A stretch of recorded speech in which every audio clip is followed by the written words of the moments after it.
നമസ്കാരം. മലയാളി വാർത്തയിലേക്ക് സ്വാഗതം. കോട്ടയം ഏറ്റുമാനൂരിൽ അമ്മയുടെയും പെൺമക്കളുടെയും ആത്മഹത്യയിൽ കൂടുതൽ വിവരങ്ങൾ പുറത്തുവരികയാണ്. ഷൈനിയുടെയും മക്കളുടെയും ആത്മഹത്യയിലേക്ക് നയിച്ചത് ഭർത്താവ് നോബിയുടെ പ്രകോപനമാണെന്നാണ് പോലീസ് നിഗമനം. ഷൈനി മരിക്കുന്നതിന് തലേന്ന് മദ്യലഹരിയിൽ നോബി ഫോണിൽ വിളിച്ചു എന്ന് പോലീസ് കണ്ടെത്തി. വിവാഹമോചന കേസിൽ സഹകരിക്കില്ലെന്ന് നോബി പറഞ്ഞു.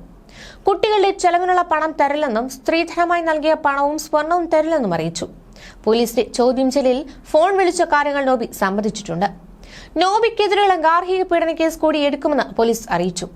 ഷൈനിയും മക്കളും പുലർച്ചെ റെയിൽപാളത്തിലേക്ക് പോകുന്ന CCTV ദൃശ്യങ്ങളും മരണത്തിന് തലേന്ന് കുട്ടികൾ സ്കൂളിലേക്ക് വരുന്ന ദൃശ്യങ്ങളും പുറത്തു വന്നിട്ടുണ്ട്. മക്കളെയും കൂട്ടി ഷൈനി വീട്ടിൽ നിന്നിറങ്ങുന്ന CCTV ദൃശ്യങ്ങളാണ് പുറത്തു വന്നത്. ഫെബ്രുവരി 28 പുലർച്ചെ 4:44 ഷൈനിയും മക്കളും വീട്ടിൽ നിന്ന് ഇറങ്ങിയത്. മരിക്കുന്നതിന്റെ തലേന്ന് കുട്ടികൾ സ്കൂളിൽ നിന്ന് വീട്ടിലേക്ക് വരുന്ന ദൃശ്യങ്ങളാണ് പുറത്തു വന്നിട്ടുള്ളത്. നോബിക്കെതിരെ 2024 ഷൈനി തൊടുപുഴ പോലീസ് സ്റ്റേഷനിൽ ഗാർഹിക പീഡന പരാതി നൽകിയിട്ടുണ്ട്. ഈ കേസിൽ നോബിയുടെ അമ്മയും പ്രതിയാണ്. കേസിൽ പോലീസ് കുറ്റപത്രം സമർപ്പിച്ചിട്ടുണ്ട്.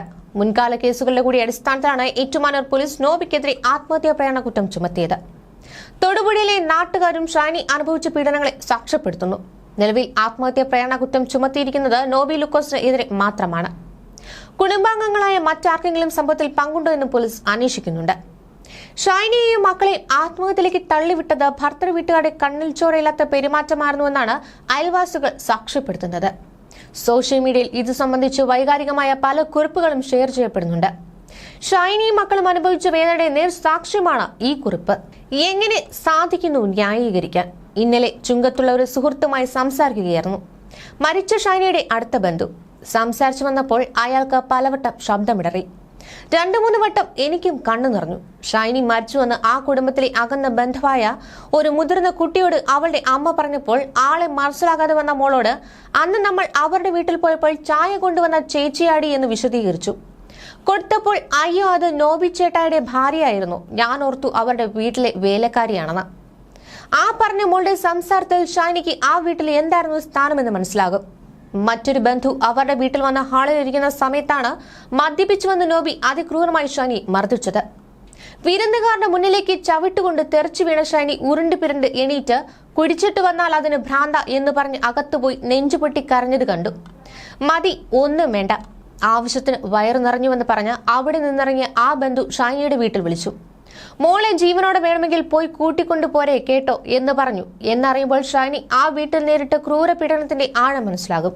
അവസാനം നിവൃത്തിയില്ലാതെ അവിടെ നിന്നിറങ്ങി കേസ് കൊടുത്ത് വീട്ടിൽ നിൽക്കുമ്പോൾ പ്രതിപട്ടികയിൽ ക്യാൻസർ ബാധിച്ച അമ്മായി അപ്പന്റെ പേരുകൂടി ഉൾപ്പെട്ടുവെന്നറിഞ്ഞു. അപ്പച്ചൻ പ്രതിയാണെങ്കിൽ ഞാൻ പരാതിയിൽ ഒപ്പിടില്ല.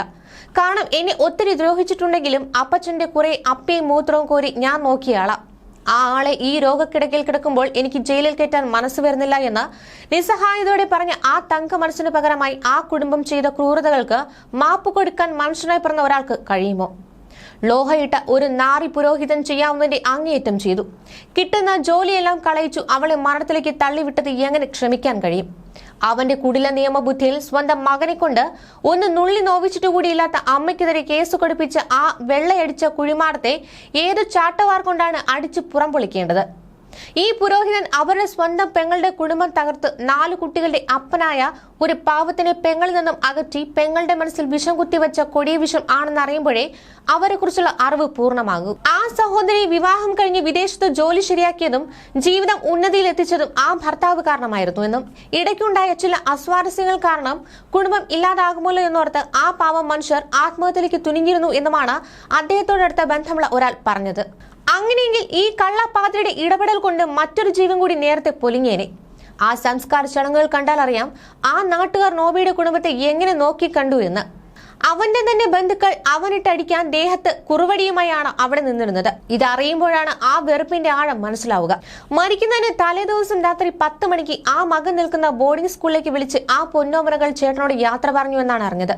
ഞങ്ങൾ പോകുക, ഇനി ഞങ്ങൾ ചേട്ടായിയെ കാണില്ല കേട്ടോ എന്ന് പറഞ്ഞുവെന്നും. അങ്ങനെയെങ്കിൽ ആ അമ്മയോടൊപ്പം പോകാൻ ആ പിഞ്ചോമനകളും ഒരുങ്ങിയെന്നല്ലേ മനസ്സിലാവുക. അപ്പോൾ അവർ എത്രമാത്രം സഹിച്ചു കാണണം.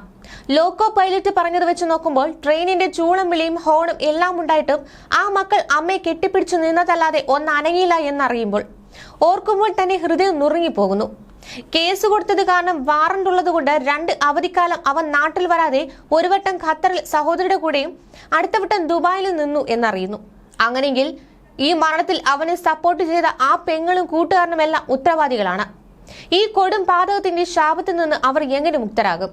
ആ പാവം അമ്മയെയും മാലാഖ കുഞ്ഞുങ്ങളെയും മരണത്തിന് തള്ളിവിട്ട ഒരുത്തിയും വെറുതെ വിടരുത്. ഇവിടെ മതവും നോക്കരുത്, ജാതിയും നോക്കരുത്. ദയവായി ഒരു രാഷ്ട്രീയ പാർട്ടിയും മതനേതാക്കളും ഈ കാബാലികരെ രക്ഷിക്കാൻ കൂട്ടുനിൽക്കരുത്. ആ ലോഹയിട്ട പിശാചിനെ കല്ലെറിഞ്ഞ് ഓടിക്കണം.